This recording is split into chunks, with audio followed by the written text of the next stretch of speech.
Hello दोस्तों, आपको मेरा प्यार भरा प्रणाम। आपका स्वागत है मेरे ब्लॉग में। आई होप आप सब स्वस्थ होंगे, मस्त होंगे। हम भी स्वस्थ हैं, मस्त हैं। तो आज हम काकू की बुक्स लेके आए थे।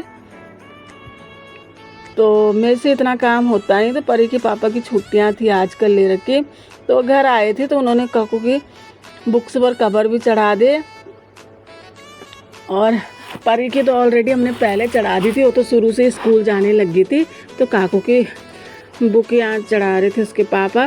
तो मेरे पास ना एक साड़ी थी, तो मुझे ये साड़ी से हल्की सी लगी, तो मुझे थोड़ी सी अच्छी लगी। ये साड़ी ना मुझे किसी ने दी थी, क्योंकि हमारे यहाँ कोई शादी ब्याह कुछ भी होता है तो लोग ऐसे शगन के तौर में रिटर्न गिफ्ट दे देते हैं। वैसे तो मैं नहीं गई थी, बट किसी के हाथों भिजवा देती शगन, तो मेरा रिटर्न गिफ्ट आ जाता। तो मेरे पास ना कुछ सूट पड़े हैं कॉटन के, तो ये ना मुझे टाइट हो गए। टाइट इसलिए हो गए क्योंकि कॉटन ना घट जाता है,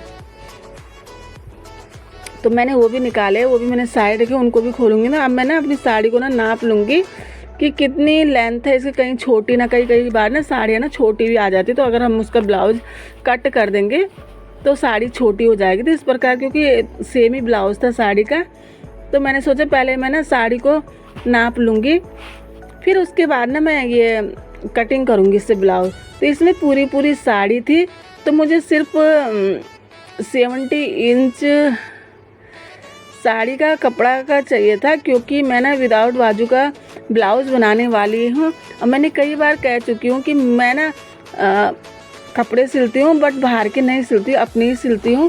तो काफ़ी अच्छे डिज़ाइनर कपड़े सिल लेती हूँ मैं, लेकिन मेरे पास थोड़ा टाइम कम होता है कि मैं बाहर के नहीं सिल पाती हूँ।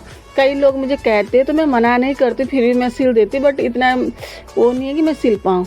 तो मैंने ना इसमें 80 सेंटीमीटर ब्लाउज़ निकाल दिया। वो भी ज़्यादा ही कपड़ा था, क्योंकि वो विदाउट बाजू का बनाना है, तो बाजू, और मैं इतनी मोटी भी नहीं हूँ कि मेरा इसी में बन जाएगा, और मैं बाजू भी नहीं लगाऊंगी। तो स्लीवलेस ब्लाउज बन गया। तो मैं इस प्रकार अपने आप पर देख रही थी, नाप के लिए साड़ी कैसी लगी। वैसे तो ये बिल्कुल हल्की लग रही है, लेकिन पहनने में ये बहुत सॉफ्ट हो रही है, और हल्की साड़ी कंफर्टेबल लग रही है। मैंने क्योंकि इसको पहना था, और मैं इसके साथ में ना पेटीकोट भी लेके आई थी, दूसरी तरह का स्कर्ट टाइप का पेटीकोट लेके आई थी, तो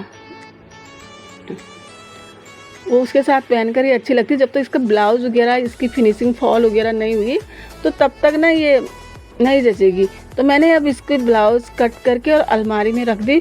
तो मैं इसका ब्लाउज़ के नाप लेकर बाद में इसकी कटिंग करूँगी। अभी मैं फ़िलहाल अपने सूट ढीले कर दूँ। तो इस प्रकार मैं ना आजकल जब मुझे टाइम होता है तो मैं अपनी सासू माँ की ब्लाउज़ सिल देती हूँ।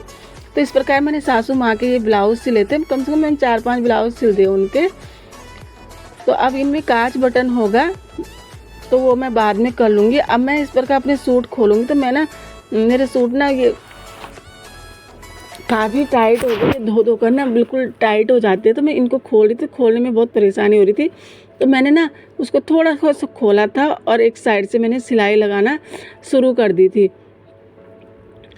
और ये सिलाई का काम ऐसा है ना कि हम घर बैठे ना अपने बच्चों को भी देख सकते हैं और घर का काम भी कर सकते हैं, और ये साथ में होता रहता है मेरा सिलाई का। थोड़ी बहुत जब भी मुझे टाइम लगता है तो मैं अपना काम कर लेती हूँ। अपने सूट या अपने बच्चों के या अपने घर के किसी भी सदस्य के मैं कर लेती हूँ।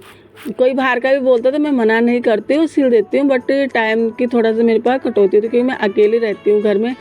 परी के पापा तो ड्यूटी रहते हैं, तो मैं अकेला करती हूँ सब कुछ, तो थोड़ा दिक्कत होती है मुझे। बच्चों को लाना ले जाना, हर चीज़ में सब कुछ खुद करना होता, तो नहीं मिल पाता इतना टाइम। तो जब भी मुझे टाइम होता तो मैं घर वालों की या कपड़े सिल देती हूँ, अपने भी मैं खुद ही सिलती हूँ। तो मैंने ये सूट काफ़ी टाइट हो रहे थे, तो मैंने इनको खोला और अच्छे से इस पर ना सिलाई लगा दी काफ़ी दूर तक, क्योंकि अभी भी ये जैसे पहनूँगी, 1-2 बार ही पहनूँगी, तो उसके बाद धुलूँगी तो फिर इसका कपड़ा श्रिंक हो जाएगा। इस प्रकार मैंने ब्लू वाला सूट कर दिया। अब मेरा ये पैरेट कलर वाला सूट रह गया है, और एक और रह गया है, तो इन दोनों को भी मैं थोड़ा खोलूँगी। इस प्रकार मैंने इन दोनों सूट को भी खोल दिया। अब मेरा किचन में जाने का टाइम भी है, तो अब आज के ब्लॉग में यहीं ख़त्म करती हूँ।